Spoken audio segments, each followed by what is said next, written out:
পৃথিবীতে সবচেয়ে মূল্যবান সম্পদ কি জানেন? আমার কাছে মনে হয় সময়, যা একবার জীবন থেকে হারালে কখনো ফিরে পাওয়া সম্ভব নয়। আর এই গুরুত্বপূর্ণ সময়টা যদি একটু আনন্দে না কাটাতে পারি, ভালো কিছু করতে না পারি, তার আফসোস যত কাল বেঁচে থাকবো তত কালই থাকবে। তাই আমাদের উচিত সময়কে কাজে লাগানো এবং আনন্দে উপভোগ করা। আর সেই সময়টা যদি প্রিয়জনের সাথে কাটানো যায়, তাহলে তো আর কোনো কথাই নেই। আসসালামু আলাইকুম আপুরা ভাইয়ারা, আপনারা সকলে কেমন আছেন? আলহামদুলিল্লাহ আল্লাহর অশেষ রহমতে আমি ভালো আছি এবং আপনাদের সুস্থতা কামনা করছি। আপনারা যেখান থেকে আমার ভিডিওটি দেখছেন, আপনাদের সকলের প্রতি আমার আন্তরিক ভালোবাসা ও অভিনন্দন। আশা করি ভালো ও নিরাপদ আছেন। সর্বপ্রথম কৃতজ্ঞতা জ্ঞাপন করি যিনি আমাদের সৃষ্টি করেছেন এবং ভালো রেখেছেন, আলহামদুলিল্লাহ। আমি আশাবাদী আপনাদের উপরে না টেনে আমার পুরো ভিডিওটি দেখবেন এবং লাইক কমেন্ট শেয়ার করে আমার পাশেই থাকবেন। আমার চ্যানেলটি সাবস্ক্রাইব করে আমার আরেকটি নতুন পরিবার হবেন। এতে করে আমার সবগুলো নতুন ব্লগ ভিডিওর নোটিফিকেশন সবার আগে আপনার কাছেই পৌঁছাবে। বিশেষ করে আমরা যারা প্রবাসীর বউরা আছি, আমরা কিন্তু স্মৃতিকাতর। আমরা তাদের সাথে কাটানো একটু ভালো সময় নিয়ে বছরের পর বছর তাদের জন্য অপেক্ষা করি। আবারও একটি নতুন ব্লগ ভিডিও নিয়ে হাজির হয়েছি আমি আপনাদের মাঝে। আমি রাহবি আবদুল্লাহর মম। আফুরা ভাইয়ারা, জামাইয়ের সাথে কাটানো কিছু সুন্দর মুহূর্ত শেয়ার করছি আপনাদের মাঝে, এবং এই মুহূর্তগুলো আমার জন্য মেমোরেবল থাকবে। আমরা গিয়েছি একটি রেস্টুরেন্টে ডিনার করার জন্য। এটা হচ্ছে হাইলের মধ্যে সব থেকে ভালো রেস্টুরেন্ট, এবং এখানে খাবার দাবার অনেক ভালো, উন্নত। হাইলের আশেপাশে যারা আছে তারা অবশ্যই রেস্টুরেন্টটা চিনে থাকবেন। এটা হচ্ছে আলতাজ। এটা অনেক হাই লেভেলের রেস্টুরেন্ট। এখানে অনেক সৌদি আরবের যারা প্রবাসী তারা তো যায়, কিন্তু বিভিন্ন সৌদি এবং তাদের পরিবার নিয়ে তারা ওইখানে যায় ডিনার করতে। আমরা গেছিলাম আমার হাজব্যান্ডের সঙ্গে ডিনার করার জন্য। এর আগেও আমরা যখন সৌদি আরব গেছি তখন অনেকবার এই রেস্টুরেন্টে গেছি এবং ডিনার করছি, কিন্তু এবার আসার পর থেকে একবারও যাওয়া হয়নি। আজকে ফার্স্টে গেছি। আগের বার আমরা যখন আসছি তখন কিন্তু এখান দিয়ে একটা গেট ছিল, আমরা ওই গেট দিয়ে ঢুকতাম। এখন নাকি ওই গেটটা বন্ধ করে দেওয়া হয়েছে, সামনে দিয়ে গেট খোলা হয়েছে। তাই আমরা আবার সামনে অগ্রসর হচ্ছি, সামনের গেট দিয়ে ঢুকবো। দেখতেই পাচ্ছেন আপনাদের ভাইয়া আবদুল্লাহকে কোলে নিছে, আর আমি পিছন থেকে ভিডিও করছি।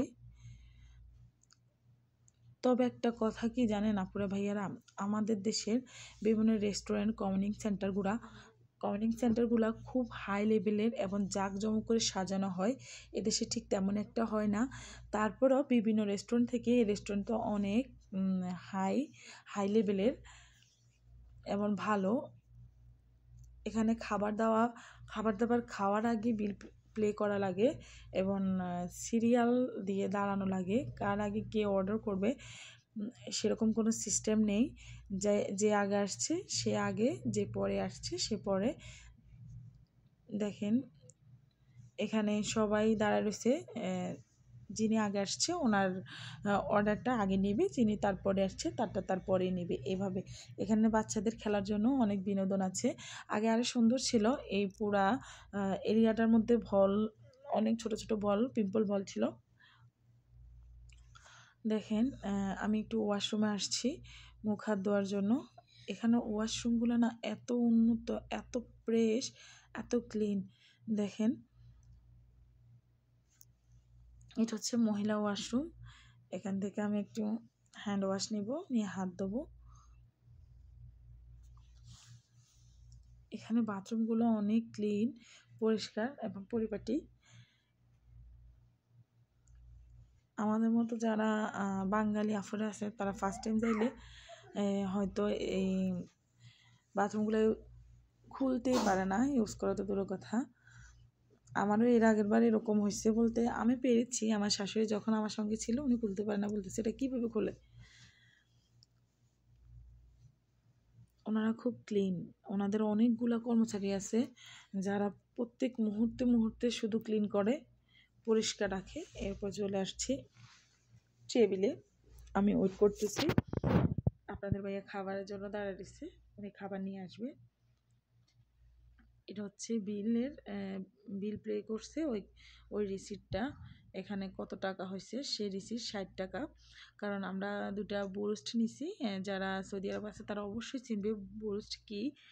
দুইটা ব্রোস্ট হয়েছে আপনার 52 টাকা, আর ট্যাক্স হচ্ছে 8 টাকা, টোটাল 60 টাকা, যা কিনা বাংলাদেশের 1800 প্লাস পড়বে, 1800 1900 টাকার মতো পড়বে এরকম। এখান দিয়ে আবদুল্লাহ এত বিরক্ত করতেছে যেটা বলার বাহিরে। চলে আসছে আপনাদের ভাইয়া খাবার নিয়ে, এখানে বুরস্ট নিছে। বুরস্ট বলতে এখানে আলু ভাজা আর মুরগি ফ্রাই করা, আমাদের দেশে যেমন চিকেন ফ্রাই করা থাকে ওই এই ফ্রাই, কিন্তু এখানে একটা বিশেষত্ব আছে, এখানে সসগুলা এত মজার।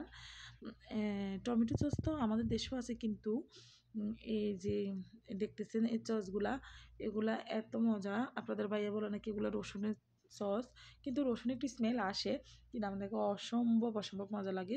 সস ছাড়া আমার চলেই না, আমি এটা ছাড়া খাইতেই পারি না, আমার কাছে অনেক অনেক মজা লাগে। এরপর আমাদের খাওয়া দাওয়ার ডান, আমরা খাইতেছি। আমাদের এখানে দুইটি বোরস্ট নেওয়া হয়েছে, একটার মধ্যে 4 পিস থাকে। আর এখানে সবচেয়ে বিখ্যাত হচ্ছে রুটিগুলা।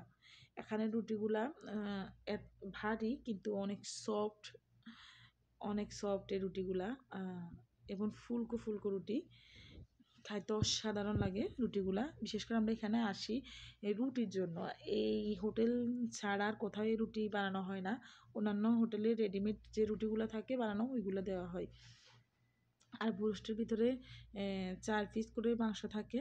আপনাদের ভাই বলতেছে তুমি একা একটা খাও, আমি বলতেছি না সম্ভব না, আমি একা একটা খাইতে পারবো না। পরে আমরা শেয়ার করে, যেহেতু আমরা দুইটা নিছি, শেয়ার করে সবাই খাই। দেখেন সত্যি লোভনীয়, দেখলে জিভে জল আসে। আমি খাওয়ার পরে বলে দিছি এত মজার খাবার সত্যি না খেলে বিশ্বাস করবেন না। সৌদি আরবে যদি সবচাইতে ভালো খাবার আমার মনে হয় তাহলে অবশ্যই অবশ্যই ব্রোস্ট, কারণ আমি এইটা ছাড়া আর কোনো কিছুই স্বাচ্ছন্দ্য বোধ করে খাইতে পারি না, আমার কাছে এই খাবারটা অনেক ভালো লাগে। রুটিগুলোর ভিতরে দেখেন আপুরা ভাইয়েরা কি ফুলকো, এবং অনেক সফট, ভিতরে একদম তুলার মতো, আপনারা দেখতে পাবেন ভিতরে একদম তুলার মতো।